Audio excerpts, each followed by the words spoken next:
irritating to you, and I can kind of find out the best way to gear your treatment plan to not cause more problems. I understand from your diagnosis you have something called spondylolisthesis, and it's a big fancy word, we just call it spondy for short.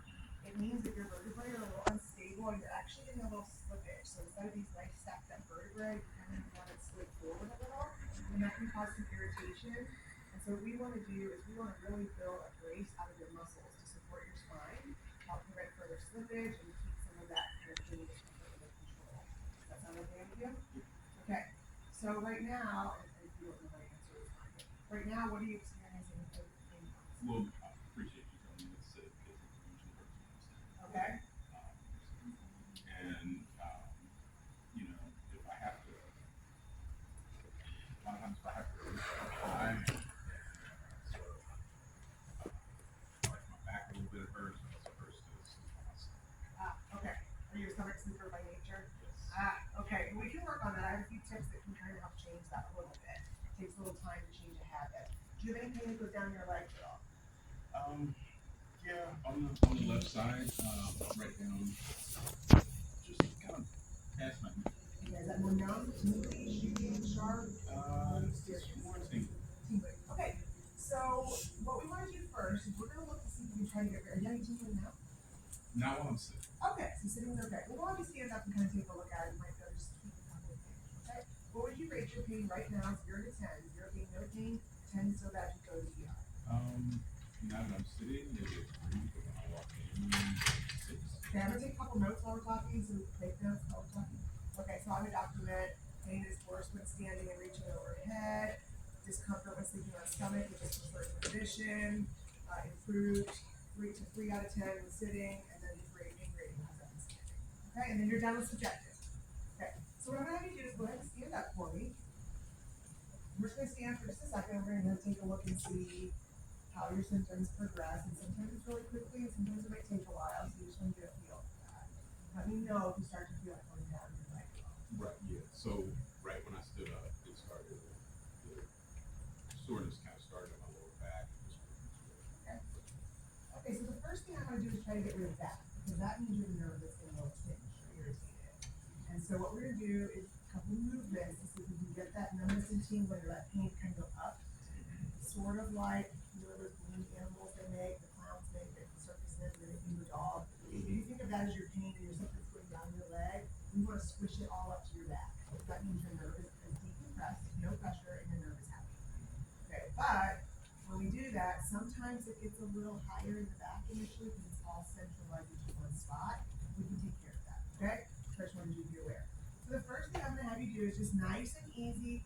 I'm going to have you just bend forward, slow and steady. If it starts to hurt, you can stop. Otherwise, we're doing everything slow and easy. While I'm doing this, I can't help but kind of notice things. I'm just looking at how his spine looks when he bends. Does he reverse this curve, or is he very stiff and tight as he goes down? He gets nice curve reversal, and he's not overly convex, so he's not super stretched out in his spinal extensors. So I would have him do maybe 10 of those, and then I would say, okay, Miguel, after 10 of those, how's the symptom in your leg feeling? It feels a little bit better. Okay, a little bit better? Moving up, but Okay, so what I want you to know is that when you're out and about, walking around, doing whatever you're doing, because you do have to walk throughout the day, right? It'd be nice to sit all day and just chew on the couch. Right. So you can always just kind of stop and do a couple of these, just bending forward a little bit to get those symptoms out of your leg. It's really important to do as quick as possible. The other thing I want to show you is what we call posterior pelvic tilt. All it is kind of how the pelvis can tilt back and forth. When we stand, we tend to stand with the bucket tipped forward a little bit, which puts this dip in your back, and that's what's irritating your nerves. So what we want to do is kind of tip the bucket back. Think like you're trying to pull your tummy in and flatten your back just a little. Okay? Relax for me. I don't know, I say totally relax. And try it again. so this is how I stand. This is how you stand. Okay, so I want you to just pull your stomach in. There you go, right there. So it'll feel weird. I don't expect you to walk around like that. But when you're standing in line at a store, waiting for dinner, or whatever else, if you can just think of pulling your stomach in to flatten the back just that little bit, not here, then that can take a little bit of that time. Okay, you did that very well. So that's good. Okay, now what we need to do is strengthen you, stabilize you, build support around your back. So what I'm going to do is I'm going to lie down on your back. Please and thank you. Is this table off? Yes, yes, the I table feel will like she has that question. actually our patients ask that all the time. Let me tell you. You're okay for now, we won't slide over, okay? So part of what we're gonna do is build some strength in your stomach muscles and your back muscles and probably a little bit with your buttocks and your hips so everything is well supported. The first one we're doing is a muscle group. It's one of our abdominal groups, but it's not the nice sexy six pack. This is just one that kind of cinches it and tightens like a corset. Okay. So all I want you to do is pull your belly button in like you're trying to tense your stomach. Okay? So don't suck in. Is it okay if I touch your stomach?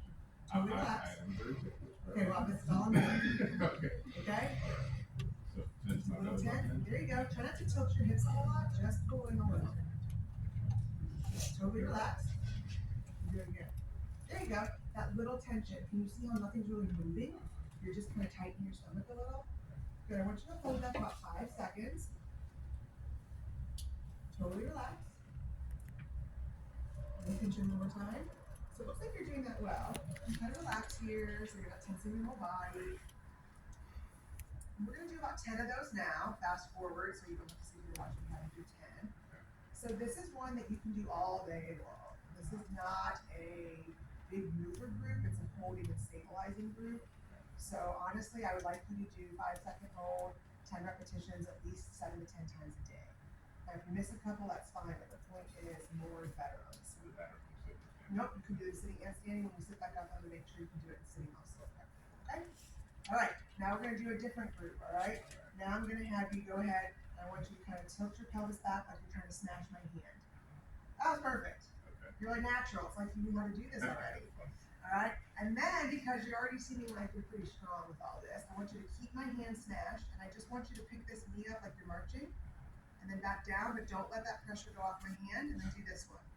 Good, keep it down, nice and tight. Keep it tight, tight, tight. Yep, just back and forth, back and forth. You're doing a good job breathing. I can tell that you're talking to you. Okay, that also seems pretty easy. Does that feel pretty easy to you? You know what we do then? It's easy. We go up. Yeah, we go up. We make it harder. So I do want you guys to progress it to a point where you feel like they're a challenge, but they can be successful. So then I might do the lift, lift, lower, lower, because 2 legs being lifted is more challenging. And once you found your difficult point, you can be done. You don't have to do 3 sets of 10 every progression. You just want to see, can I do it easily, and then should I keep progressing? Okay? So he's not having excruciating pain, so it's not like with Shelby where we were really concerned about what's going on. And so we had to be a little more baby steps, right? So I can go a little more aggressive with him. All right, you ready for one more? Let me have you on your hands and knees on here if you can. I know, it's okay. Promise. These things hold like 350 pounds, so you're good. All right, so what we're going to do on this one is we're trying to keep your spine nice and stable, so you're going to keep your stomach pulled in just a little to round your back a little. And then I just want you to lift one arm in front of you, and I'm going to help make sure you're not lifting too much on that side. So just raise just one arm for now. That was good. Back down. Try this other arm. Yeah, you are natural at this. Good. Now let's switch. Let's try one leg. Just kick one leg straight back. Keep the tummy up. Okay, keep the hip down a little. Stay on this leg. Can I ask you a question? Yeah. Is this a lift or a kickback? I like to tell people on a kickback because if you lift, you're going to rotate your body. Right. So if you are lifting your leg, if you think for the kickback, you're more likely to not tilt your hips. Okay? So try just the left side for right now so you can see that you get this. There you go. That's better. Come back in. Try one more on that side before we switch. Right? There's enough. That's good. Now try this side. Nice. Drop it a little bit. There you go. Okay. So go ahead and sit up. So I would have him do a few of those just to make sure the form is right. And then on a practical, you can determine did they get it right or did they need constant cueing. If they got it right, you can give it from home. If they needed constant cueing, you might say, you know what? You still needed some cueing on that one. So I think we're going to save that one for here. Let's go back and make sure you can do this stomach one when you're sitting, okay? I'm not rocking the hips. This one's not the rock the hips one. This is just tense the stomach like someone's about to suck a punch in. That's perfect. So that's all that should be. It shouldn't be a suck in, it shouldn't be a tilting, it should just be a tensing of the stomach muscle. Okay, and then the last thing we want to do is give you some suggestions that you can do throughout your day, or what's your job? I'm sorry, I don't. I'm a police officer. You're a police officer. Okay, so you're up on your feet a lot and you're doing some maybe car a lot, or you do? Sitting in the car. Okay, so that's Horse in actually, the car. well, for you, that's actually not horrible because the sitting is a little better for you. The main thing I would say is we still don't want you falling into too much of a bend. So try to make sure that you're kind of adjusting your car, your position in your car, to where you're not bending forward all the time. But I'm okay with the fact that you might have just a little bit of that kind of flattening of the curve, bending a touch in the car. When you're talking about reaching at home and having trouble with that, what you might do, I'm assuming that's because you're a really good partner and you're doing the dishes and all that kind of stuff. Yeah. So one of the suggestions we have is to try not to reach as much. If you're able temporarily to bring a step stool or something in where you can step up to reach here instead of reaching here, that may help decrease the pain. I thought she was. I'm not going to say that because I'm going to get in trouble and I'm not a marriage counselor, so we're not going to go there. So those are just a few ideas we have. We have a lot more strengthening and stabilizing I'd like to do. If you're interested, we can always do a ball program at some point. So, but I wanted to start you some of the baby steps because we're going to build on those. All right. Do you have any questions for me? Okay. So the other thing I want to let you know is that because we did work some muscles you're not used to working, you might have a little soreness. It feels a little, maybe almost tender to the touch at times around the abdomen specifically. That was a new muscle group we did, and that's normal. It's actually a good thing. We're actually looking to get to the point where we get a little muscle soreness with our workout. So if you get that, that's pretty normal. Okay? All right. That's it. Okay, so then I would finish writing my notes, and then we have what ifs for you. The what ifs will be some things like, okay, Sam, what if Miguel comes back next time and he has no pain at all? And you're thinking, well, what would I do?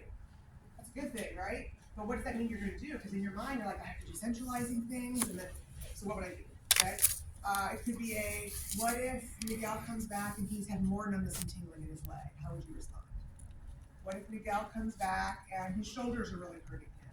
We can throw what ifs, and you guys have been in the clinic now, so you've heard just about everything. Well, if you haven't, you get more clinicals, and I still haven't heard everything. But different things that patients are likely to come back and say, and how would you respond to them? All right? If that stresses you out at all, just come ask me at some point and say, I think I would say this, but what do you think? Are you looking for something? I don't have anything specific I'm looking for. What I'm looking for is that you don't just go, okay, and keep doing the same thing. Or, okay, I'll let the therapist know. There should be some sort of response that you can give them. Okay? Yes? Are the what ifs done within the 20-minute time frame as well? They're the last 5 minutes when we're regrouping. So you'll finish your note, and then we'll say, okay, and I'm going to look at your note, and then I'm going to say, all right, Jordan, what if? And they're very quick, like 1 or 2 sentence responses. These are not long discussions. So no, they're not in part of your 20-minute treatment or 5-minute